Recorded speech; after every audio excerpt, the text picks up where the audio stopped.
We got like an hour to do this. Okay. I gotta remember the movie. You remember the movie? I kind of do. I know. Like, The you problem watched is it me and last Nick saw it night. pretty early in the month. It was a good thing too. Oh. I don't think we would have had time. Like, Yeah. that was a good call. Watching it early. Mm-hmm. Cool. So yeah. Mm. No, good. Great. Okay. Yeah. Okay. Oh, Yeah. you recorded? Are we now? Are we Yeah, live I now? told you we were recording. That's why we can't have dead Well, air. you didn't- Dead air, dead air, Well, you dead didn't air. say 3, 2, 1, go. You just said it should I start said recording. I'm starting recording now. Here I go. Oh, I'm pressing Like recording. now? We are recording. Why'd you say 3, 2, 1? Hey everybody! Welcome to the. If there's no podcast. number, you need numbers now. It's not enough that I give you 3 things of, hey, we're gonna start recording. I'm pressing the recording button now. Guess what? We're recording now. That's not 3, enough. 2, 1, go. See, I just hate- add at the end. I hate when dads fight. Ian, Yeah. Well, it's Ian, more- you it's gotta more Chris choose fighting one. himself. It's Chris fighting himself at this point. Which Ian, daddy you do you gotta- love more? Which one do you love more? And always realize that the orphanage is an option. Well, I have to do what any child in this situation would do, which is who's got a pool? Who's got I'm a pool? I pushing guess for the that's orphanage. what I Yeah, who's where am I getting the most gifts during the divorce? Mhm. Which Santa will bring more during summer? Now one parent's definitely the breadwinner, so Yes. money wise they'll do it. However, I'm fairly certain the other one loves me more, so they're gonna put more effort into this. The trouble is, I feel like Daddy Nick loves me more, but I do feel like Daddy Chris puts cash in stockings. Yeah, and that's a big thing. That's a big one. I love cash. I don't know why. Hey, if anyone ever wants to give me a gift, like for any reason, I don't know why you would, because I get really weird when people give me stuff. It's cash is like number one. I always need to be using money for something. Let me say that because I was super. Go towards rent. Go towards bills. Sorry, go ahead, Ian. So, Chris, you I have a was tough just- life. Is that what this podcast? I have a what? You have a tough Yeah, life. we're here to talk It's about the pretty tough. We're talking about Yeah. divorce. Would you say it's On you're this- furious and it moves by fast? It goes by too Oh. fast, and I'm too furious. There you go. Wow. Hey You guys, did it, Nick. this Look is at that. That's podcasting. that's fucking. They can't teach this, guys. This is No. innate talent. No. I'm gonna have so many friends who, if they do listen to this, because I have a lot of friends who have like parents who either separated or anything, and mine Mhm. didn't. So I just know a lot of experience secondhand. Right. So I'm gonna catch a lot of heat if they happen to listen. Oh, that's like an 8 Mile where he got shit for having a good life. Yeah. Oh, you would have. It wasn't good. Well, What a loser. No, really, that's how 8 Mile ends. No, I know that's how 8 Mile ends. I mean, I'm talking about mine. Ian's gonna talk to me after. And be like, Eminem. Ian's mom's gonna call me because we're good friends, and she likes me, and she's not gonna be proud of what I do. I grew up in a single parent home, and you know what? Lorraine is gonna have a word with you. He's got some thoughts. That would mess me up. I really, if she was like disappointed in me, that would deeply affect me. Like, I am going to say it for the bit, but this is absolutely true. I know that my mom has listened to the show at that's some so point. Scary. I know. Don't tell me that. Why'd you tell me that? Okay, but sorry, cool. she's listened to the show and what? Dude, she's listened to the show before, and when I last saw it, she said really nice because she likes to follow up on us, and she's known us forever. Yeah. You guys for a long time, I should say, and just the idea of her I think I'll catch this, and then her ringing you, Chris, I love the show, but you've really let me down. You really. I would end the podcast. Like, You're speaking out of turn, Chris. This is a failure. We will start a new one. Another one about movies. No, I would, Nick. If I started another fucking podcast, it is not going to be about movies. Like, it is not. I'm so. I need money. It can't just be movies anymore. Already, I think we've saturated this one with movies. I think we need, like, after Furiosa, we're gonna have to start a talk. Like, we got to do it like a comic or something. well, you know what? A comic might be easy, like a graphic novel. Yeah, it'd be fun. That might be fun. A manga, Well, maybe. I Like, if keep it's a recommending one-off. stuff, and Chris is like, no. Sure.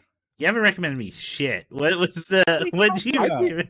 I recommend. Oh my god, hang on. Anyone listening that listened to the Go last back and listen. Yeah. the first thing I recommend is you read Pluto because I told you guys it's good. Yes. Pluto was good. Oh yeah, but then we watched the show. It was better than the manga. 10 years later. I still haven't gotten around to Sabrina, and you said that's a graphic novel, right? That one's really pretty good, pretty darn good. Sabrina is a graphic novel, and I have heard good things about it. It's really good.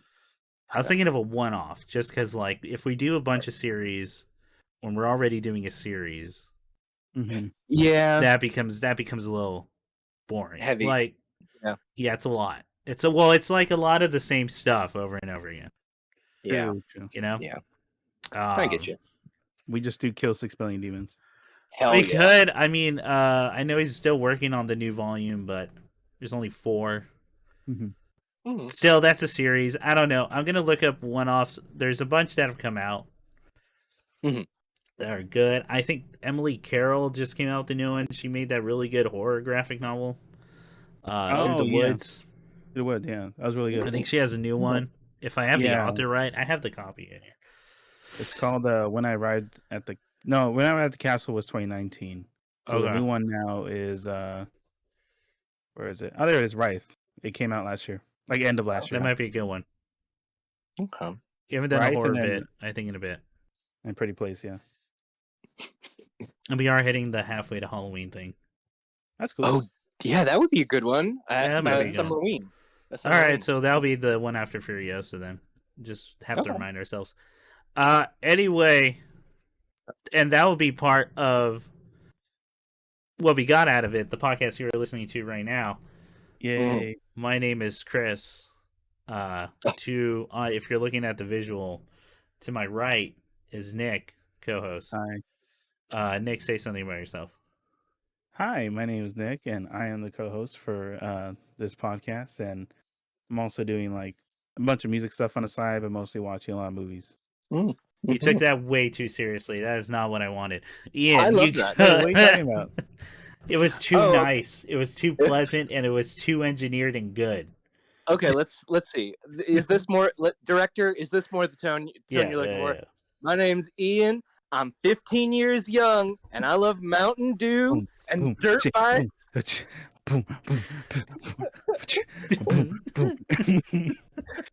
I'm here, and then I start rapping. Yeah. Jesus Christ. We gotta, we've said this the past 3 podcasts. We gotta even tighter on this format. We already thought we came up with a good format, but it's like, no, we need to get like better on this shit. You don't want a tight format. I gave you like a textbook thing, and then you're like, "That's not enough." I know. No, Nick, yours was good. It was just actually kind of like it's not matching the energy, man. By the book. And it's not. You can't keep saying you want a formula. It's the vibe. You got to match the vibe. We'll come up with something. Nick came up with a baller ass segue to. Nick was a professional, and that's what. Yeah, that was a good one. You're mad. Put the rest. No. I needed to keep the vibe going. The vibe. What's the vibe? The vibe is 4 people careening down a highway. 4. And 1. And also like little bits of character that's so random, like an iguana jumps out of a truck. Yeah, as one does. It would have to be like, "Hi, my name's Chris. I am your co-host for what we got out of it." And I also once was a wedding DJ in the Northern Territories. Wow, that's really hard. That's a hard gig. Yeah, that's a hard gig. It's Not a a lot of tough people gig. there. And be like, "Hi, my name's Nick. I'm also the co-host. I make music, and I am just an ex-con trying to get my kid back." Something like that. We'll come up with something. We'll come up with some shit. I'm Ian, and I'm so glad to be back in LA. How about good. that? Like our movie. It's back in LA now. It's a lie. Yeah. It's great. It's gonna. He's not happy to be back in LA. I hate it.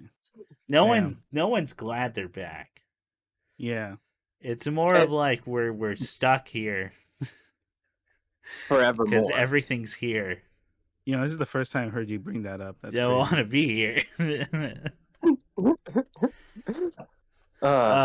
Okay, but today we will be talking about the Fast and the Furious, or Fast 4. Yay! Called it. Is it? Yeah. Hang on. This one's the Fast and Furious, right? The first one is no.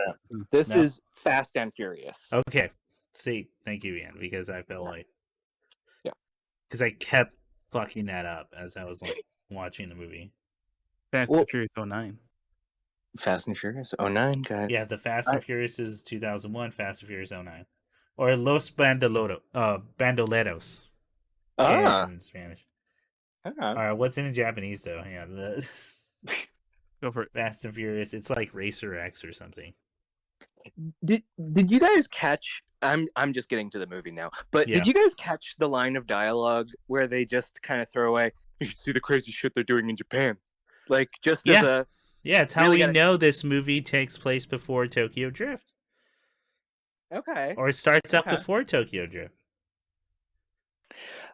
Oh, okay. So that's so we know that. Okay, I don't want to get ahead of myself. Okay. Wild Speed Max is the name of this one in Japanese. Nice. Wild Speed Max. Oh, Wild like maximum. Max. Yeah. Max. Last time we had done a movie with Max in it, that's a reference to a character. I was okay. Gotcha. Well, what do we think of? Oh, no. Max is not a reference to a character. That is just the name of the Japanese. Because Max is extreme. It's to the extreme, guys. To the extreme. Yeah, to the max. Well, what did you guys know anything about this flick going into it? Who'd seen it? Great question, Ian. As we get into our rising action, which is everything we knew about going into this movie, I didn't know jack shit. I watched this movie and like everything was a surprise. I didn't know anything. Same in a really good way, in the most positive way I can say so far. Yeah. This movie had 3 moments, and it's related to casting mostly. 3 moments we'll get to where I said out loud, "Oh shit! What the fuck? Oh, she's in this. He's in this. Yeah. Okay. Yeah. Okay. Yeah. I didn't know anything. I just knew. Okay, we're now hitting. Like, I don't know anything else about this franchise except from stuff that's come down the grapevine, right? Right. I knew Vin Diesel's gonna have to come back at some point, so I guess it was this one. Yeah. Where it is. But that's pretty much it, man. I didn't know anything about this movie going in. Nick, what'd you know? What'd you know about this movie? Yeah, I think overall, like, I guess I'm trying to think of at that time. I knew like it's supposed to be like a different timeline, essentially. Yeah. Well, no, it's still the same timeline. It's just before Tokyo Drift. Well, it takes place after Too Fast, Too Furious because the girlfriend. It takes, Yes. It's about him coming back. Yes, because he's back with the FBI now. He's redeemed himself. Yeah, the guy from Baby Boy. Brian is the character. Yeah, is not. Yeah. No, the partner he had in Too Fast, Too Furious. Yeah. Yeah, he's in it. Yeah. He's no. He's gone. The partner. You can do this. Yeah, the partner's gone. Anyway, yes. It's the original cast from the first one is here. Yes, except for like 2 members. The guy who died, or the guy, German nightclub fun boy, who died. Yeah, we have to presume he just died, or he's like in jail forever. Because they helicopter him out, right?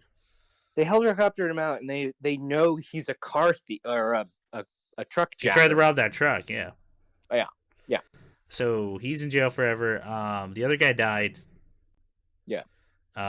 He gets lit up. So it's just Vin Diesel, Mhm. his girlfriend, and I'm forgetting her name right now. Oh my god, I shouldn't have watched this movie 3 weeks ago. Rodriguez, her Rodriguez, character, Michelle Rodriguez. Michelle Rodriguez, her character is Letty Letty. Letty Okay, Ortiz. Yeah. Paul Walker's here. Paul I Walker. will say Gal Gadot showing up was weird Okay, to me. she's one of the what the fucks I had. I was like, Yeah, I oh, didn't I know didn't know. that. I didn't know that. Perfect Greg timing. Sipes is another character actor who's in this that I was like, what the fuck is he doing it? Greg Sipes is Beast Boy sucking on those girls' toes. Oh In the yeah, middle. okay, yeah. You remember that? Yeah. That character where you're like, why even put him in? Why even? What was the purpose of this guy? It was, it was. What was this fucking just a joke? Like, hey, aren't feet people weird? Let's fucking plant coke on him during an FBI raid Jesus Christ, that I because he forgot. Oh made my god. fun of me because I lost Yeah. race. You showed him. Fucking showed that guy. And the other, okay, and let me just mention it now and we'll get into it. But Yeah. the other bit of casting, I guess in the opposite direction that shocked me is Michelle Rodriguez dies like almost right away. Yeah, so Like, is this when the car accident happens? Because that was my thing. That was my guess. I think it's intro cop like Paul Walker chases that dude on the rooftops of LA. Then we find out Michelle Rodriguez not only was in a crash, but she was shot execution style in the road. Yeah. Yeah, I mean, that's what I knew coming in, yeah. Oh, okay. See, I didn't know that. And Han is there because I think we mentioned it before. Like Han was such like a fan favorite apparently that they brought him back for the movie, for the movies, and I think he's supposed to play like a regular part in them. We'll find out. Yeah, go ahead. I'm wondering, and the movie doesn't answer this, so this is just me genuinely wondering for the audience out there. I wonder if they just do that with Michelle, because I'm pretty sure she's in the rest of these movies. No clue. I feel like she's in the promotion for a lot. Like, yeah. So we're gonna find out. Okay. Or we're she's a ghost. Out. Maybe Dom is haunted by his girlfriend's ghost. I don't know. They do the thing with Paul Walker after Paul Walker passes away. Yeah. So, which that scene I've seen. I just don't know what fucking movie it is. But like, we're getting too much into the movie already. But before, so fuck it. Let's just get into it. Climax. Okay. So essentially, what this movie is, it's pretty much like, we're back on track from the first movie. This is like the real sequel. Yeah, I feel like they're trying to make it like a closer sequel. Like 2 and 3 are kind of digressions, and this feels like an actual direct sequel to the plot and characters from 1. Yes. Yeah. Although I will say, we'll get into it later, I think this may be the weakest movie for me. Okay. Maybe next to 2. The problem is, I think overall this movie's better than 2, but 2 has some such crazy moments that I'm like, yeah, you know what? Yeah. I would rather watch that than some of the moments in here. Yeah, I know what you mean. And what's his name? The partner from 2, his character is so entertaining, like on screen. Yeah, like, he was eating up the scenery and everything, and like you loved watching him. Like, he's charismatic. It's great to watch. He's a good actor. So we get into this. Everyone's noticeably older. It's so we're back. Paul Walker is definitely like FBI man. And this is in the movie 5 years after the first movie. Yes. They explicitly say, so this is supposed to be, I don't know, 2004? Supposed to be 2006. Oh, 6? Okay. If it's 5 years after the movie, right? Because it came out in 2001. Yeah, you're right. We came 06. 06. Okay. Damn. Okay. Even though it came out in 2009, so it's weird. This movie takes place 3 years before. Whatever. So it starts off with that gas heist. Yeah. Is it El Mexico, Salvador?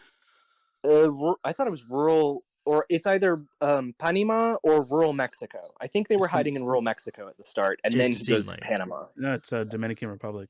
Yeah, that's what it was. Because they said something that wasn't Mexico, and I was like, yeah, it's not. Okay. Okay, so Dominican Republic, they robbed the gas heist, and it's a pretty cool sequence of the tow trucks flashing on. But it's hyped up even harder this time. Like, yeah. Can I say a thing I like? Just a note for this is in the first one they were all basically driving the same car, like as a gang, and in this one their cars are character. Like, okay, he's the red pickup guy. He's the muscle guy. She's the it's a good bit of set. I guess setting the scene for us for who they are. It kind of cheapens the cars a little bit. Yes. But in an idea, in a way, like we are playing with the idea that they're toys. Yes. Right? They're supposed to match the characters, or like they're weapons that match it. Whatever. But Vin Diesel will always have an American muscle car. Yes. Unless like the scene dictates he steals someone else's car. Yes. And drives that. Yeah. But yeah, so we get that whole thing. We get him leaving Letty. Causing her death. Causing her death, guys. Because she tries to get him out. She tries to get him out of hiding. Yep. The money. And then there's this whole revenge quest. Oh my god, I really should have watched this closer. Or I'm happy to walk us through the big ideas. You do it, Ian, because I just want to jump to the golf scene for whatever reason, because that's what I'm thinking. Oh my god. Okay, well, it's not too far in. It's Okay, so we have the heist. They wreck the truck. Thank you, Ian. Thank you. That's why I said the iguana thing earlier, because it was so. Because he had a fucking iguana, yeah. And he has an iguana, and he tucks and rolls out of his truck with his pet iguana. Saves that iguana. Oh, that was awesome. And then the truck vaults over, like as it runs off the road. Yeah. Right down a cliff. It's a runaway gas truck. Yeah. So they lose like, what is it? Like a third? Yeah. 2/3. Two of those canisters explode. Yeah. So they get one thing of gas. Worth it. One big tank. That they bring back to the bonfire. Free. Yeah. I mean, yeah, that's all win, I guess. That is true. They bring it back to the bonfire, and I'm like, what are they gonna do with that thing? Where did they sell it? It's just people partying. How do you hide it? Shouldn't you get rid of it now? Yeah, you want to sell it off immediately, right? Go boom. It's the last time you see those characters is when you're paid off, until like one of them for the end of the movie. Yes. Then we meet Paul Walker again. He's FBI, and he's tracking down a meth ring that's coming through California, I believe. Drugs from Mexico. Drugs from Mexico, run by a Korean dude named something Park. David Park, I think. And then like there's a very long chase scene. I totally forgot about that. Yeah, he shoots a guy through a window. It's crazy. Yeah, no, he spears him. Through. He tackles him onto a van on the street. Yeah. Okay, wow. I just remember that. Yeah, because it's kind of cool. Yeah, because it's the one thing these movies do that I really am a fan of, which is they'll go through a bunch of places that each have their own personality. Yes. Like real quick. Yes. You get that LA flea market in a parking lot. Yeah. Just totally trash someone's setup. Thank God no one was under that awning, yeah. that thing, because they would have just died. When the guy he's chasing falls to the first awning, did you at any point think, well, there's a grill under that, surely he's gonna fall? It's by you're right, Ian, because it's right by the door. That's where usually food goes. Yeah. Unless you're at the back entrance of the swamp meet, in which case it's usually like hair products. Yes. Instead, it's just balloons or some shit. We've been to too many of those. That's like an LA and around LA thing. if you've been to, and there's like a handful of swap meets, but you're right, they do tend to set up like, and then there's a whole section that's boots and shirts and Clothes, yeah. Clothes and stuff. But then everyone else. Yeah. Collectibles. Anyway, Yeah. With people then asking way too much and they don't know jack about what's them. God no. Guy trying to sell me a pack of Samurai Jack cards for $5. Holy. And I'm like, wow. Who the fuck is coming by here? Buying $5. I got it for $1. Oh, you haggled him down? That's what I'm talking about. That's what's up. That's what. So I think what ended up happening was I'll buy 5 packets for $5, and they went sold, and I was like, that was easy. Yeah. Okay. We come back to the house. Yeah. I think this is the second time we've seen the house, the Toretto house. Yes. Then we get kind of some backstory with the sister, whose name escapes me. Okay, can I just say something about the sister? Yeah. So I pointed this out to Nick, and I think I ruined every shot she had. Okay. She looks like Tom Cruise, like 90s Tom Cruise, her face. Yeah. She's got the jawline and the eyes. That Vanilla Sky, yeah. Oh, and that stare where you're like, I think she might be a sociopath. There's just a vacancy. They're nothing. just round, yeah. There's like, yeah, I know she's looking at him, but like, is she? It's like, she's just not registering anything. She's looking. She's saying lines. She's talking, and well, let me say, okay, this is just a general comment I was thinking about for the movie. So we give Mia is her character name. Mia has her brother Dom. Yeah, he gets a lot more dialogue in this than the first one. A lot. And let me say this: it somewhat breaks the spell when I started to realize, oh, he just says everything the same. He has one way of speaking, and it's always that. Yeah. I get the perception, like I'm watching these movies now. I get the perception where people are saying Vin Diesel doesn't know how to act, like around that time. Because if you're just watching the Fast Furious movies, which a lot of people are, because they're like the biggest shit when they were coming out in the aughts. Yeah, he plays Dominic pretty much the same in everything we've seen him in. Yeah. He's either happy Dom or he's going like, hey, buddy. And then or is shooting straight where he's like slowly pouring out the words. Yes. Versus like I know him as for the Iron Giant for whatever reason. Or in like Groot. Or a bunch of weird acting things he's done, like Chronicles of Riddick. I know him for the weird nerd shit he likes to do. Because I'm also a weird nerd, so I like that stuff. You also break down. Yeah. I've seen him sell Street Sharks, if no one's seen that commercial. Okay. But so it's weird. So I get it, because he's playing these characters like he's playing Dom the same way. Yeah. There's not a lot of ranging emotion. Which may be a character thing. Like, he's just a closed-off man who doesn't, like, the day he found out his lover died is more or less expressed the same as the day his best friend came back. No, the most emotional you see him going is when he's talking about his dad. Like, driving into that wall or something. Like, getting a race. Yes. In the first movie. So it's young Vin Diesel. Yeah. All to say, I think that's probably a direction that he's been given then. Like, I want to say so too, but we're gonna get into 10 of these, and then we'll make a judgment call. Sure. Because I feel like after that, it's like you gotta either lean into it really hard, and you realize how weird Dom is. Like, he's a sociopath. He feels nothing. In this world, or Vin Diesel's allowed to emote like a little bit more, Yeah. Although we could both be wrong, and maybe they were like not liking any other emotion he was doing except that. Just tough guy. Yeah. Or I got even another one. Do these movies need something besides that? Because I could argue they don't. Like, if you're watching an action movie like that, right?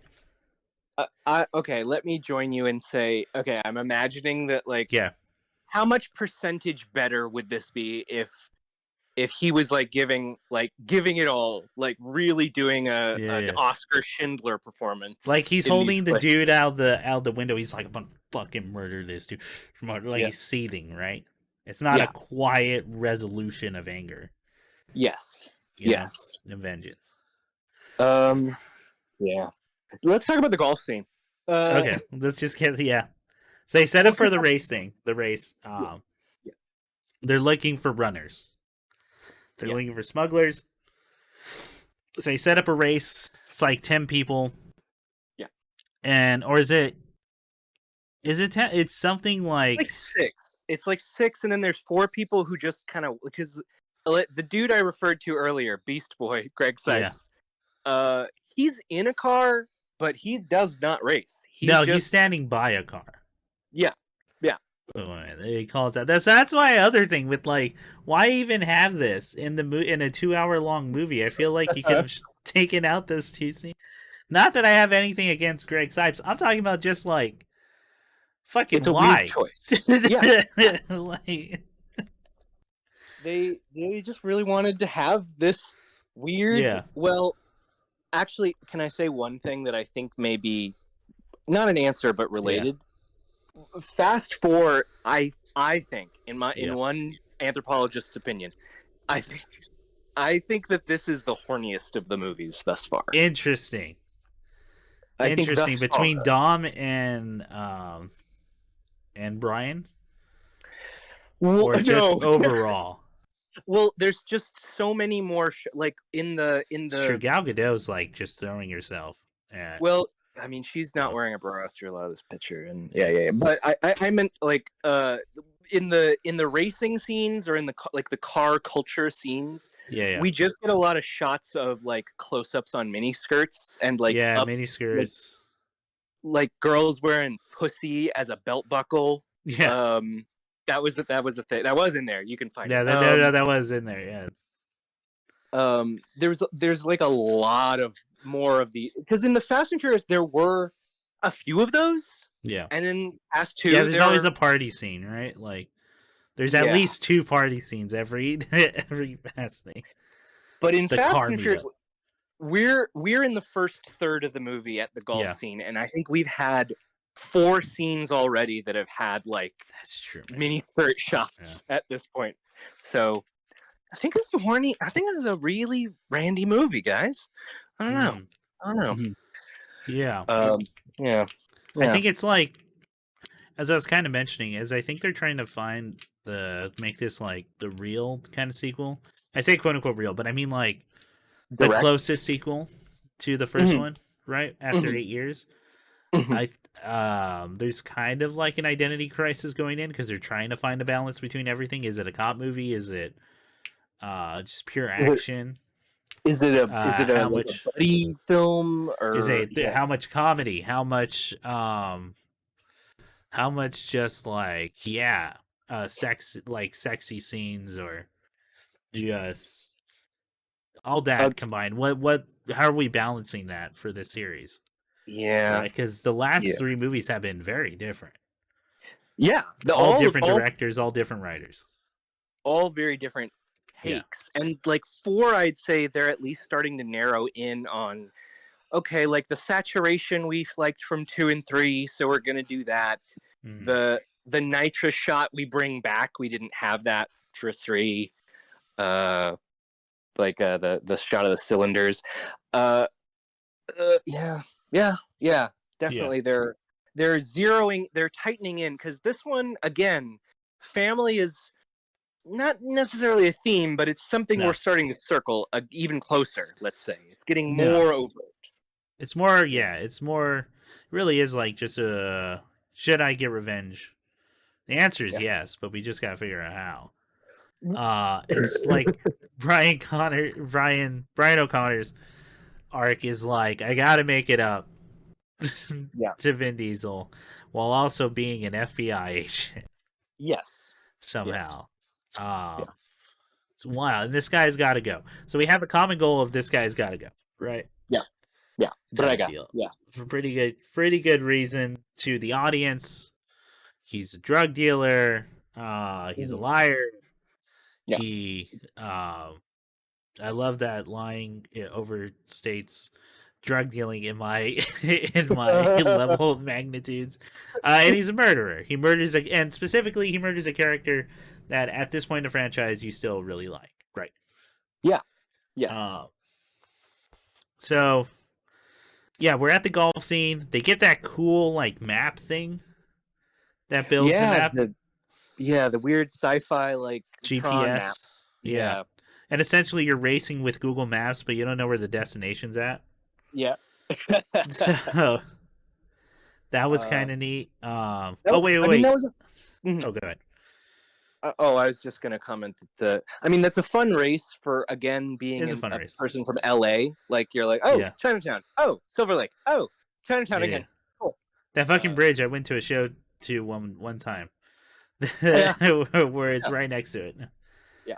The bridge. I always forget what it's fucking called. But 4th or 2nd, something like that. Something. Man. Yeah. I wanted to ask before we move on. Yeah. Okay. Greg Sipes is 2 scenes. Cut or leave in. Nick, what do you think? You're on the cutting room floor. They give you the choice. Nick, where cut or leave in Greg Sipes's. Good question. He's the cowboy hat dude with the foot fetish blonde videos. with three girls. Oh, yeah. They do a lot with that character in 2 scenes. I'll tell you what. I sure do. It establishes Brian being a cop. Yes. Oh, I guess. Yeah, now that he can actually. He is the catalyst. That he can actually call the SWAT if he wanted on anyone. Like a fucking Call of Duty perk or something, but like, yeah, they can. You want to SWAT your enemies? Yeah. He made fun of my car and drive. So Nick, leave in. Leave in, yes. Leave in. All right, Ian, leave in or cut. Oh, I'm cutting that. I'm cutting. You're cutting. Oh, I thought you liked Greg Sipes. How can you do that to him? He's not going to get a. He's not get a paycheck. He's not going to. He was your favorite. What are you doing? I have 2 thoughts about it because you're absolutely right, guys. Greg Sipes might be my favorite actor in this movie. I thought you loved him. I loved it. That's a lot with 2 C's. I mean, we're talking about him. Like, yeah. Memorable. He's doing a voice. He's hateable. Walker, forget about it. I want to talk about Greg Sipes. So here's better than whatever Gal Gadot's doing in like her scenes. Like, look, she's solving issues. Everyone knows. We got to talk about their chemistry too in a minute. We'll get. Oh, the lack of. Yes, exactly. It's like you are to stimulate Vin Diesel. That's who you are.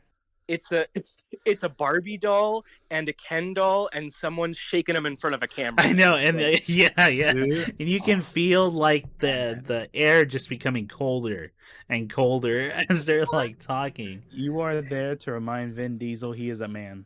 Yeah. You're there. Gal Gadot, like her character. This isn't against Gal Gadot. I'm talking about whoever wrote this fucking character. Although I would also argue, she's playing it very wooden. Again, I don't know if that's direction or anything. I'm just saying there's such a lack of chemistry between them. Yeah. That no wonder her first words to Dom, I think, are like, "Yo, here's my number. Let's fuck. Let's make whatever you want." And it's just that for the next few scenes. That thumbprint is so I can get you work. The numbers. So we fuck. Yeah, it's bad. Okay, like she's so close. She's just going awooga. She's so big in his muscle shirt. Fast and breed, yeah. We're not gonna skip ahead because I'm going to give you a Greg Sipes answer. But that scene a little bit later where Vin Diesel jumps her over a hood to save her life from being run over. Yeah. How can you both look so vacant? Like we get a close up of both. Like it's supposed to be a romantic shot, I guess. I guess. Yeah. If you say so, movie. Yeah. As not the vibe I am getting. It's just that thing of like it's two hot hard bodies have to meet and have to do it on screen. Yeah. I mean, in that way, we're still that's the hold on to the classic '90s action. Like, yeah, that's true. I don't know, they're hot. They get together. They get together. He's got to get a new girl now. Yeah. Yeah. He can't be alone forever. He's got to By move the end on. of this movie, he's got to have another love interest. And it can't be Paul Walker, even though they have more chemistry on screen. Could be. Oh, we didn't talk about that. Paul Walker seeing Vin Diesel the first time. It's a good. Oh yeah, it's a good one. Like, it's a real surprise when it happens. Yeah, I agree. Like, it's not what you think how that meetup would go. It's not over dramatized at the beginning. It's not a big lead up. It's their paths are crossing now. Mm-hmm. Yeah. Cool. Oh, but I'm sorry. Let's get to the Greg Sipes thing. Oh, okay. So you cut him. You cut him. Cut those two answer. The quick answer why I'm doing this, and I wholeheartedly believe Greg Sipes is such a good actor. He had a one-line character, and he turned it into a two-scene character. It's great. He got 2 scenes out of this movie. Yeah, you're right. That character would have been one, but Again, we're talking about him. We're talking about it. Yes. I think that the reason to cut it is the same reason why this movie has 4 different 3-way lesbian kisses. I was keeping. You were keeping. I was keeping track, guys. Don't worry. One in the hallway, one before the foot thing, and there was one when Brega is getting his drinks. There's some lesbians in the back hanging out in a 3-person pile. And just a guy going, "Wow!" Am I right, guys? No, yeah. But the movie, actually, you know what? Yeah, the movie looked at me and said, "Right, guys, right, fellas." Whoa. It was so. I think that would be like Greg. You're right. Greg Sipes' character is great, but it doesn't really move the plot, and it's just kind of, I think, a part of that tonal exploration. They're like, maybe this is the kind of thing we do. Let's try it. I think it's all part of that general very Randy vibe. I would nix it. But yeah. So I was gonna agree. I agree with you, with both of you, that I would cut it. However, I'm gonna go devil's advocate here.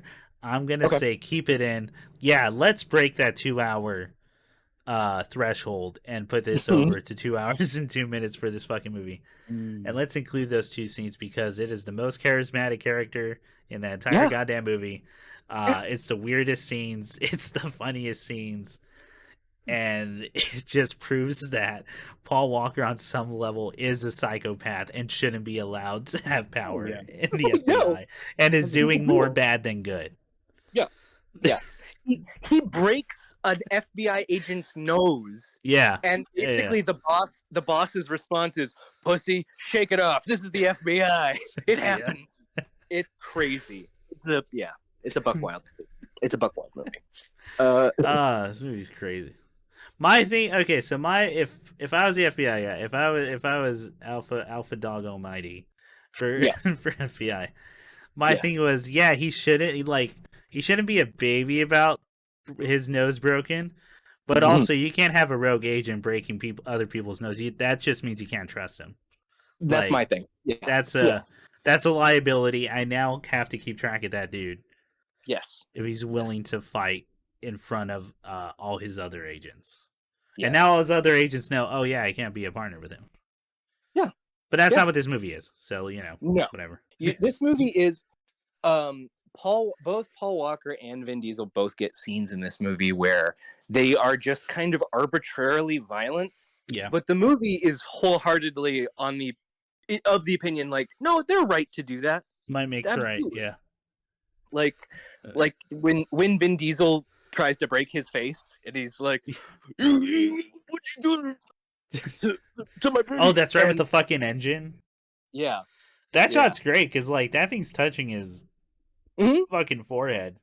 He's holding an engine block with one hand and choking a man with the other. It's banana. Yeah. It's crazy. That scene's great. Okay, so we pass. So Vin Diesel wins the race by like a hair. Yes. By cheating, according to Paul Walker. According to Paul Walker, to which I say, Paul, it's a fucking criminal It's a thing. drag Come on, race. man. Yeah. What the fuck you on about? What you should have done is you should have pit maneuvered him, and then just nosed out. Well, that's not how the movie went. The movie, Vin Diesel gets the gig. So does Paul Walker. Apparently, like the first three get him because they're all there. Which makes me go, why the fuck even have the race? But whatever. I guess enough guys called out that day. Mm-hmm. That's right. It's a cool way to get over the border with the car thing. Mm-hmm. And then the race through the mountain pass is pretty good. Yes. That part's sick, and it's all leading up to like what the final race would actually be. Final car chase. And then what else is after that? Because like my mind just wants to skip to them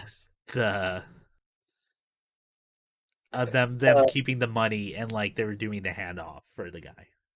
Yeah, I think that's a great place. So they figure out that La Brega is the kingpin, and he's somewhere in LA. Oh, after going to the club scene where we saw at least three, for lack of a better word, just throuple.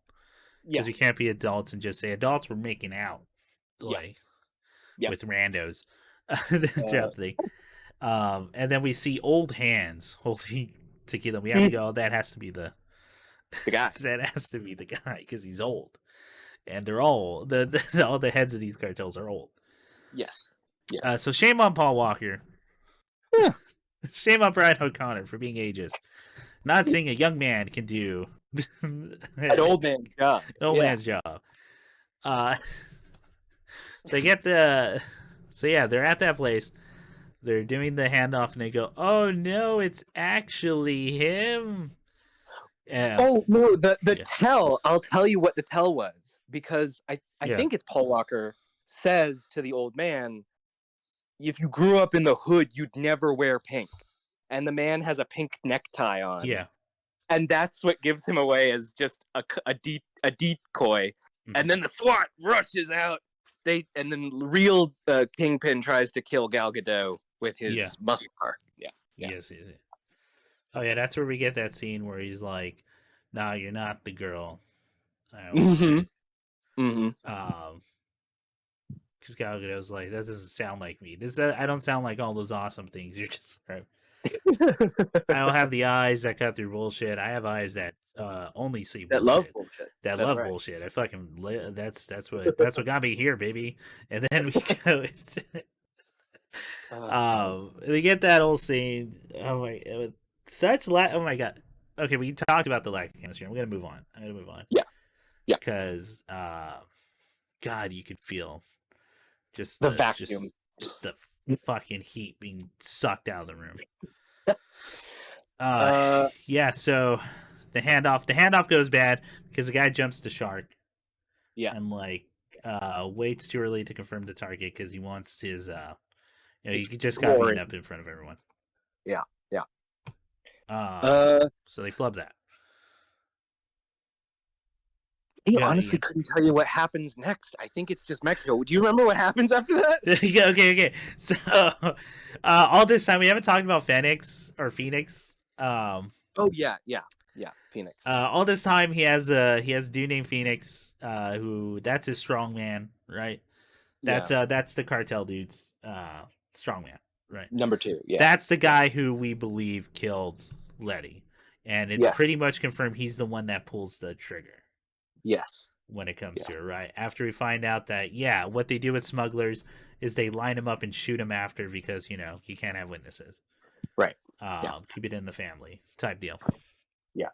And Letty was doing that in order to free Dom or to get Dom out of the world he was in and not be a fugitive anymore. And that went sideways, and her fighting for her life led to her being chased, eventually dying.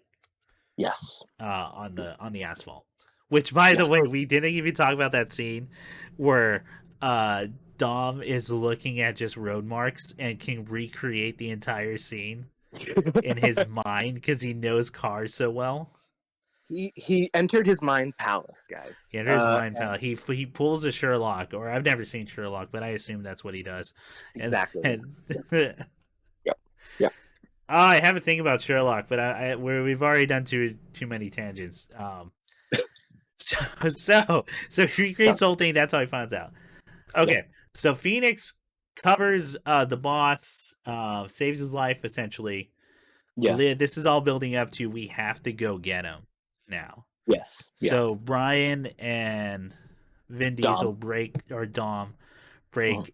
jurisdiction and go to Mexico. Yes, because he's been kicked off the case for associating with Dom Toretto. Yes. And Gal Gadot, after being saved by Dom,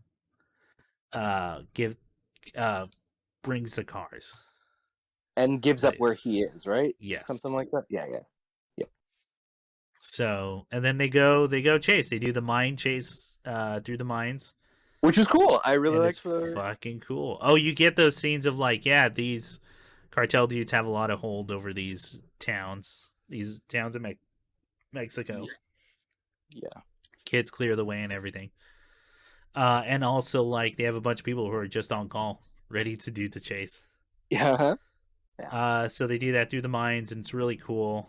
It's really cool fucking sequence.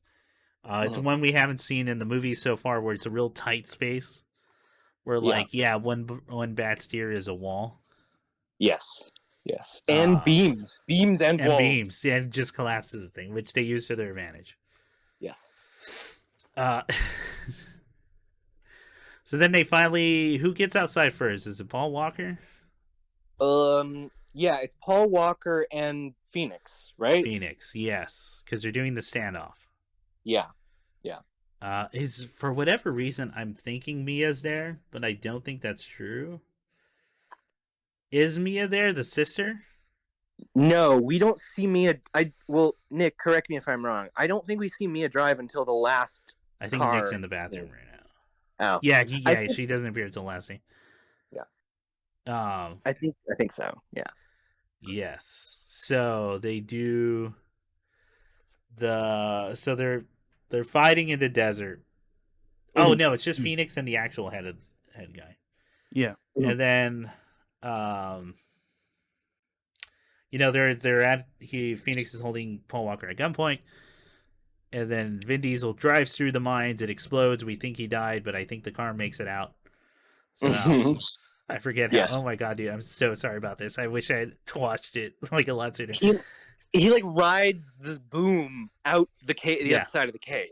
Yeah, and pins Phoenix fucking to the upturned car, which is always a fear of mine because I know those end with you may be alive, but as soon as they remove that car, all your organs just spill out, and that's how you die. Yeah, like you ever hear about those for car accidents? Yeah. Yes. Yeah. Or if you just know movies, like if you don't know any humans and you just know movies, if you're not a fucking sicko and have read up on like what happens in accidents. Yeah. Oh man. Yeah. So they pin the guy, they kill the dude, and they return the stuff to the FBI. And then we get a reversal of the last movie, kind of, where Paul Walker's character is shot and near death, and Vin Diesel's character has to cradle him lovingly and wait for the sirens to come. That's true, dude. I didn't even think about that. Yeah, you're right. Yeah, it is an inverse. Yeah, of that movie. Yeah, I think that's deliberate. Yeah, I think you're right. And then we get to the trial. And of Dom Toretto. Hey, you did of Dom Toretto. They're like, hey Dom, you did all this work. You took down the biggest cartel, dude. According to this movie, you stopped. You've not only taken a record amount of meth off the street, but also stopped the flow for this thing. But you know, 25 to life. You did too much beforehand. Anyway, full sentence. Yeah, maximum sentence. Max. Yes. Fuck it. Yeah. Without good deeds, parole. People can't change. Fuck you. That's. And at first you think it's, is this like a parallel to 2 where like the dude we like is gonna go to jail, I guess? Oh, yeah. But no, they're gonna carjack the police bus to the jail. Yeah. Now Brian O'Connor is just full on criminal. Like, yeah, there's no way out of that. There's just the happy action movie ending. Yes. I'll do it. Mia's driving. She has that Tom Cruise face. I can't unsee it. I don't know why. I'm sure it's not her fault. That's it. I'm telling you, Ian, you go rewatch those scenes of those close-ups of her face, and she looks like Tom Cruise giving that weird interview in the 90s. God. I'm horrified that we're gonna watch Fast and Furious 5, and I'm just gonna be like seeing Tom Cruise in this role. Jeez. Yeah. Tigo and Don are back, the two guys from the beginning. Who I'm looking at their names right now, and they're just called in the movie their actual names. So I'm wondering if there's someone, because I'm just thinking about this too. We didn't get a rapper in this one. That's true. Yeah, that's true. That's a good question. I'm gonna look up these people. Who's Don Omar? Well, he's gonna appear in later movies apparently. In Tigo. Oh, okay. Tigo. So these are the dudes who are in the truck that latched onto the gas thing at the very first scene. Yeah, they're the comedic duo. Gotcha. At the beginning. Okay. I'll look them up later, but yeah. So now we get them breaking them out of the prison bus. And I guess the promise that Brian is joining a life of crime. He is joining on the run. Yeah. Absolutely. And that's the movie, I believe. Yay! Yeah. Okay, so let's get into the falling action. So what'd you all take away from this movie? What was the takeaway? Nick, did you have a takeaway from this? Did you have a takeaway from this movie? My takeaway is that Vin Diesel learns to love Paul Walker again. Wow. It's a Selma got her groove back kind of movie. Wow. Yeah. It was good. I like that. That's sweet. That's nice. That's nice. Ian, what'd you get out of this movie? Truthfully, I was like, I'm kind of obsessed with the Fast and Furious franchise is just action flicks evolving in real time. I think so. Like it's we mentioned we are going through the history of action now, essentially. Yeah, and as you say, like I think this franchise is kind of the in a way because it's the most popular action series in the States. Yeah, it's like.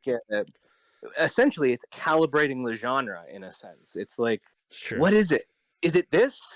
And the weird thing is all of these movies feel like tween movies in the sense that it's an awkward phase constantly. It is. It really is. They're never finding their footfall. But this one, here's what I'll come back to what you had said earlier. I agree. I think that this movie is maybe a stronger sequel to The Fast and the Furious, in the sense that it is a continuation of the people we know and the themes from the first one and all that. But I also think that like, you're right. It's actually, as much as we have more people die in this than any of the movies thus far, I think. Yeah. So many people fucking get smushed and exploded. And I forgot about the twist. We forgot about like how Letty was working with Paul Walker. Yes. I totally forgot about that because that was the dinner scene. That was the dinner scene for the movie. Anyway, people get switched. But yeah, it's. I think I'd agree with you in that it's a franchise finding itself, and I think in Fast 5, I kind of here's what I'm thinking is going to come is we're going to start seeing it kind of say, no, this is what the franchise is. Hard yes, but that's just a prediction. What about you guys? Well, my takeaway Mhm. is, like I said, it feels like the awkward phase for this franchise because they're having an identity crisis now because they want to pick up like the original, what the first one laid down Yeah. for its world, whereas Mhm. the two other ones, one has a magic spear gun that Yes. claw gun that's never brought up again. Yeah. The other one's a fish out of water story that's so different from everything else, other than the fact that it's about a dude loving cars and being like Yeah. finding people through that, finding Yeah. his own family without a Picard. family. Yeah. Yeah. Oh, so now we're just trying to get back to the characters and all that. Yeah. I don't know. I think I said right before we came in, this is like the weakest one for me. Yeah. Next to 2. And while I think this is overall a better movie than 2, there are moments in 2 where I was way more entertained than this one. I agree. Better than the sum of its parts, maybe. Like, yeah. Mm-hmm. And our partner for Paul Walker, especially because some of those scenes in 2, Paul Walker would look like they're waving a check in front of him so he can read his lines. Oh yeah. With some of those deliveries. While his partner, like I always forget his name, the star of Baby Boy, is like killing it. He's charismatic. He's always on screen. He's a complicated character. Whoever wants to field this question, I'll ask out loud. But of these two flicks, like which ones do you think did have the best effects? Like the best, I guess, spectacle. What's a better spectacle movie? So that was going to be my other point. Was every movie, every one of these movies has the spectacle, right, or the thing you think about. So like the first one is the truck heist, right? Yeah.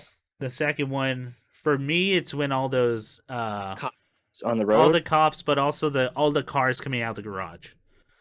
Yeah, it's so goddamn impressive that no one's crashing. For Tokyo Drift, for Tokyo Drift, it has a bunch, but to me, the personal standout is like just that drift through Shibuya with all the people. Yeah, looks amazing. Yeah, I don't think any one thing in 4 quite touches any of those others. Like the only thing I can think of is those chase through the mines are pretty cool because of how like claustrophobic it is. And it is different from every other, but I don't think they're on the same level as like, oh shit moment like that the other 3 bring. What's your hot take on this? I think the reason, because I agree with you, I think the reason for that might be a lot of the races we see are honestly just Fast and Furious 1 or 2, and then we like injected it with some we amped it a little bit harder. Here's the truck thing, but it's a little bit harder. Here's the street race, but there's drifting in it, and it's a little bit harder. You know, kind of vibe. Whereas the mine is the most original bit of this flick to me, as far as that is concerned. I agree with that. What do you think, Nick? No, I mean those are definitely fair points, and I think also, in terms of like moment to moment with Fast Furious, I guess at least what stuck to me was all like the more character moments. Okay. So stuff with like, well, I guess to me like the movie's at its best when Paul Walker and Vin Diesel are on screen, and you actually get like some reference to like the first film. I agree. With that. Yeah, definitely. Like, the thing with the sister, like she's still kind of just there, and then, I mean, the mystery of the murder. It's so really we don't think Paul Walker is in love with Vin Diesel. Yeah. That's why they had to get Vin a new girl so quick. Yeah. I think that might be a part of it also. But I'm sorry, Nick, keep going. No, I mean, in terms of like takeaways, I guess now we'll kind of set up the dynamic moving forward, because now we're going to get like bigger and bigger movies. This is pretty much setting up that. I mean, how do you guys feel about that? Because I was thinking like, okay, so the next one is going to be wilder than this. Oh, it should be, because I actually don't think this one's as wild as it could have been. I agree, but like for example, like Michelle Rodriguez having a freezing ice pack to steal gasoline. Silly. Oh, that's true. That was a cool moment. A big bonfire with their stolen tank of gas. It's very silly. This movie does have moments where I'm like, I had individual moments, I think, of like, oh God, so the next time they're gonna have to like hit a helicopter out of the sky or something. Oh God. Yeah, they're gonna have to do something. But Nick, out of the four, which one has your favorite, like, the oh shit moment? Like, that was an amazing shot or action shot or action scene. I think as a setup, the whole parking lot drifting in Tokyo Drift is really impressive, even to this day. That was impressive, and it gets the point across of what that whole thing's about. Yeah. I think it's all supposed to be like tying in that sort of car and racing culture at that time, especially like in Japan. So it's pretty much just doing the Initial D thing, but. In terms of like a specific moment, I definitely really enjoyed. I appreciated like the first movie more, just as like that truck heist is really good. Like it's really impressive. Like whenever I think about it more and more, I'm kind of feeling like I agree with you, Nick. I think that the truck heist in the first one, even though it's smaller than this one, it still feels more impactful, more meaningful to watch. I guess I'm more anxious for the people in it. You know, absolutely. All right, so let's get into the denouement. So anything to check out later, and then I got a question for all of us to lead off on. I think we should start doing now that we're 4 movies in. Oh, but what would you recommend to someone who, after watching this movie, what would you recommend? Anything. I'd recommend the Universal Studios tour, where you can see the Fast and Furious on there. Yeah, just go there. They make those cars dance. That's just off the top of my head. I should have came in with something, but they have cars dance on an arm. If you like movies that have lots of glamour shots of cars and the terror of humanity in LA, I thought you could say like Drupals or like foot scenes, but yeah. Oh shoot! I should have had a horny movie like Dracula. I was gonna say. Yeah, you know what? Francis Ford Coppola's Dracula. Watch 1992's Dracula. It's good. It's terrible. I talk about that armor all the time. Oh, dude, that's awesome. That if you guys, it's the best part of that movie. Check it out. Like, well, speaking of Francis Ford Coppola, did you guys see the trailer for Megapolis? It's finally coming out. No, I'm thrilled. I'm thrilled just for the grounds of Francis Ford Coppola sold his vineyard to fund this movie. No, really? Is that true? Yeah. Okay, I'm gonna check out the trailer. That's crazy. And that's crazy. How he makes more money off that wine than. Well, here's the trip. What? Here's another trip, guys. So it already has premiered, I think, in France. Yeah. Like, there was a earlier screening. Oh, please tell me it bombed. It was a bid for people to distribute it. It got a standing ovation of 7 minutes, and then it immediately was followed by no bids. Hell said, we can't market this movie. Yeah, this movie ain't gonna make money. What are you, crazy? It's good. We can't make money. Oh, it's a phenomenal movie. I can't make $1 off this. Yeah. Well, it was crazy because Coppola put his own money into it. I didn't know about the winery thing. That's insane. And it hundreds of millions of dollars, as I understand. 120 about. Yeah. It made him more money than the movies. Yeah. Yeah. So that's crazy. Oh my god, dude! I'm gonna watch this movie just based off that. The fact I'll be like, what were you willing to bet? Essentially, what would have been like, hey, the things you would have passed down to your kids or something. Yeah, exactly. Yeah. Well, it's crazy that it was written in in the 80s, and it was trying to. Wow. Oh, so that's what this is. That's what it's a he's going like, I'm gonna make my younger self proud. Well, and I'm curious to see how much of this has in common with the Fritz Lang 1920s megalopolis. I don't know what DNA they share exactly. Yeah. Not clear, but yeah. Okay, so recommend Dracula. Nick, what would you recommend? Someone. Well, I mean, with all that said, go see Megalopolis. There's go see Megalopolis. Go read it. Go read the original. Go read it. No, I mean, there's a short film, The Outlaws. Los Bandoleros. Okay. Oh, that's true. Maybe we should do an episode where we just watch the short films all in one go. Oh, okay. Yeah, I might be down for that. I keep forgetting about them. They're only they were like DVD exclusives, right? Okay. I'm sure we can find them somehow. Yeah. But you would recommend that, Nick? Yeah, like just so we stick to the Vin Diesel. Yeah. Pursues directing because it's the only thing he's ever directed. Yeah. So, oh. Okay. Well, is that true? There's all the stuff where the thing with like Chronicles of Riddick where he kind of had a hand in everything because he loved it so much. Yeah. Sure. Yeah, because he loved the comic. Yeah. But in terms of like an official, that's he directed, written, produced, like starred. It's I'm curious to see what his directing style looks like. That sounds pretty cool. Huh.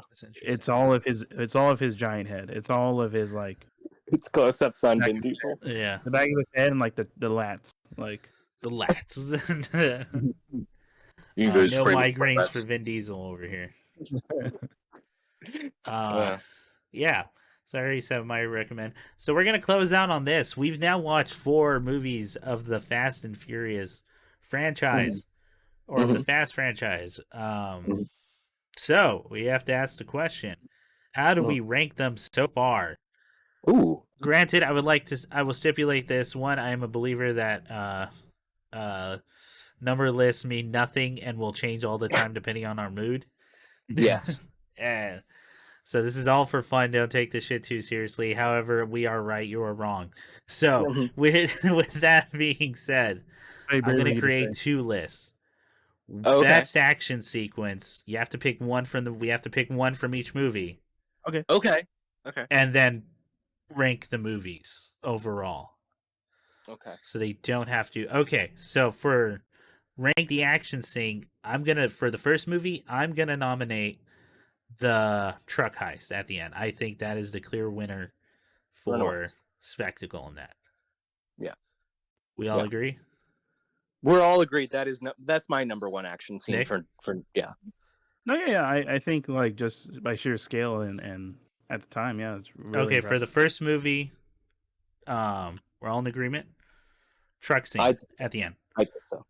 That's our contender. 2. Yeah.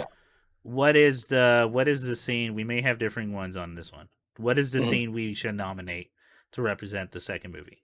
I'm gonna vote for all the cars coming out of the garage. I'm gonna nominate the cops all in 20 car formation on the road. I think that's pretty dope. What about you, man? What about you, Nick? No, and granted, you don't have to choose one of ours. You can nominate something else.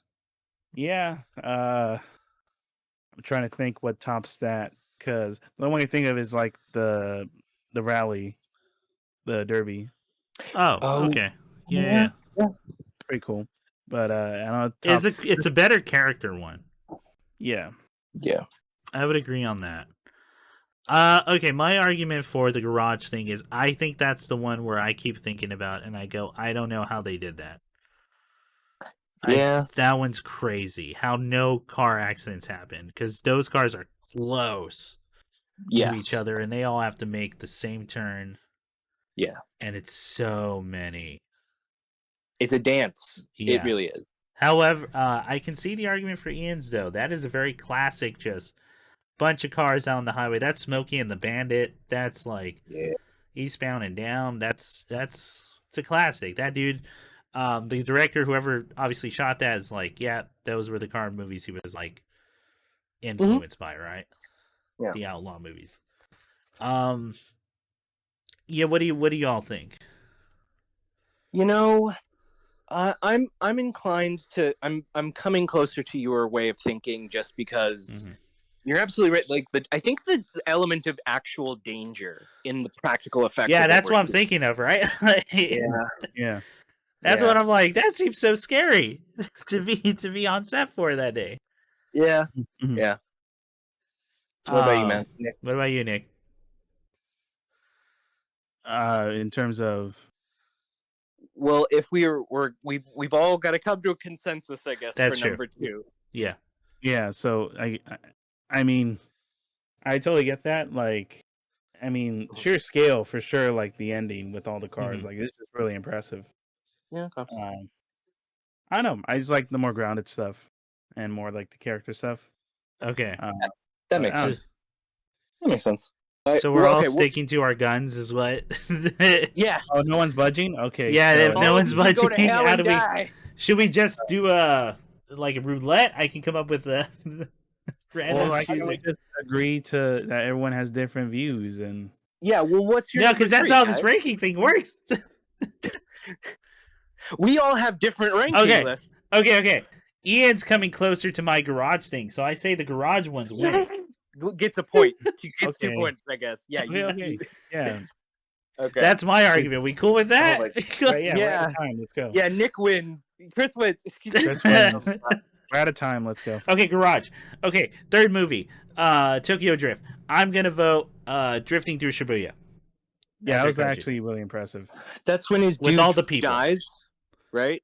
That's where, yeah, that's the race where Han dies. But the scene I'm talking about in particular is when the crowd of people make a perfect drift. Oh, okay. And they're looking at everyone as they're drifting.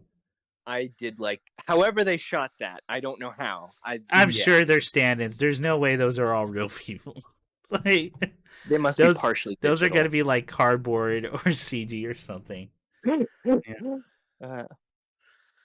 I'm gonna vote that one for Tokyo Drift. What about you, Nick? What about you? I probably agree with Chris on just like the sheer scale of it. God. Okay, this next one, Nick's gonna agree with me, and I'm gonna pick a stupid fucking one. Oh no! I'm gonna pick Greg Sipes' scene. That's the no. Best We haven't got into 4 yet. Are you with the Shibuya one in Tokyo Drift? Oh yeah, unequivocally. Okay, Shibuya one. All right, for best car scene is Greg Sipes doing math with 3 women and eating the. Dude, when they're going through the cave, that was actually really cool. The mines, which one? The first one or the second one? The mines, yeah, the second one. Second one, I would also agree with Nick. I would consider, the scene concluded once Phoenix is pinned to the car. That whole setup and that's the second mine one, yeah. Yeah, that definitely kicks ass. It wins. Okay. I agree with Nick. I agree with you. Yeah. Okay. So now we have the 4. Mm-hmm. Okay. So truck, garage, drifting through Shibuya.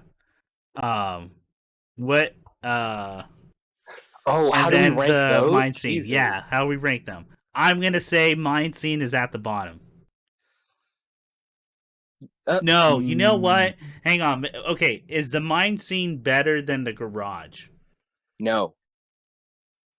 Okay. Ian says no. Nick, where are you at? Oh, mine scene in 4 better than garage scene in 2. Yeah, I think I'm gonna have to agree with Ian. I think garage scene better than mine scene. Yeah. Okay. We can go with that. Mine scene's at the bottom then, because I know the other 2 we rank pretty highly. Yeah. Right. Okay. Garage scene. Which one do we want it to fight with for third? Okay.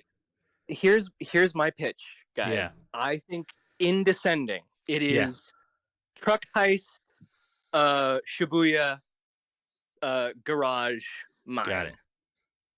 Mine. Okay. That's Ian's ranking. Nick, what's your ranking? I guess starting from 1, it would still be the truck heist. Okay. The truck heist. Okay.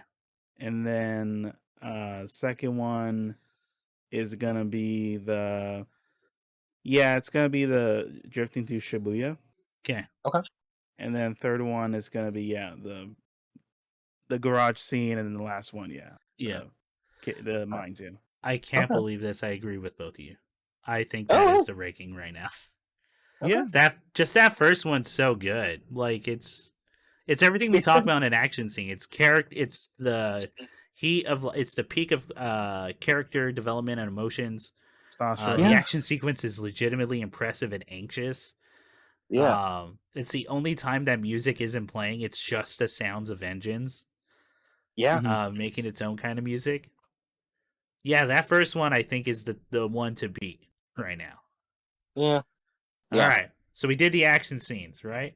Ranking is Fast 1, is truck scene, Shibuya Drift, garage, and then the mines. Yeah. Okay, now we have to do the movies. Okay.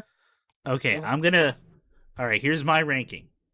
And it's gonna become easier in the next podcast because now we're only gonna have to see where one of them's gonna go. Okay. My ranking is in fourth place, number 4. Okay? Yeah. Third place, Too Fast, Too Furious. Mm-hmm. And then this is where I struggle. 1 and 2, as I always do. Mm-hmm. But I think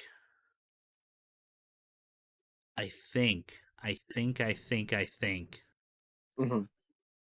that Tokyo Drift edges it just a little bit for Wow. Okay. Edges. Oh, you know what? It's edging right into. Yeah, come back to me. I'm debating between 1 and 2. What are your guys' rankings? Go Ian, go. Me? Okay. I'm gonna go descending order. I think number 1, Mm-hmm. number 2, number 3, number 3, number 2, barely. 2 and 3 are damn close. And 4, number 4. Got it. Wait, so number 1. Yeah, number 1. And then what's number 2? Number 3, Tokyo Drift. Got it. Number Tokyo 3. Drift. Okay, number and then 2. 2. So 1, 3, 2, 4. Correct. Got it. Okay. Damn. All right. Nick.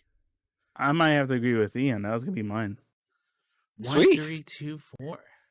And I say this with love for 2. I think that 2 is darn good, but it's better than 4. It's like we said, it's all over the place. You know, the good parts are good. The good parts are really good. There's parts that's drag. There's parts that are not as good. Yeah. Yeah. The parts that are like, okay, we're doing the movie. We're good. We're moving. There's a villain. There we go. He's evil now. All right. You know what? I'm going to concede. Let's do our ranking as of right now. Is the Fast and Furious. Correct. Tokyo Drift, then Too Fast, Too Furious, then just Fast and Furious 09. Yeah. That's our ranking right now. We did it. We broke him down, Nick. We did it. Yay. We did it. All right. So now the next movie, a month from now, will be Fast 5, and we will put that in our ranking. So on June 15th, wow, it's going to be June already. That will be the next Fast and Furious movie. For those tuning in, the one at the end of this month for May 31st, 2024, we will be watching Furiosa. Me and Nick already got our tickets. So sweet. You'll be watching that 4DX. So I'm going to talk about that. Yeah. That one I'm going to want to give us time for because that's going to be a movie that's going to mean a lot to me, whether it's good or bad. Yeah. So we'll make time for that one. Definitely. I've got high hopes. I think it's going to be I have high hopes too. I do too. All right. But we already went over time, so let's call it. Good podcast? Good podcast, gang. Good podcast. Good Bye. podcast. Bye, everyone. There's no time. There is no time. No time.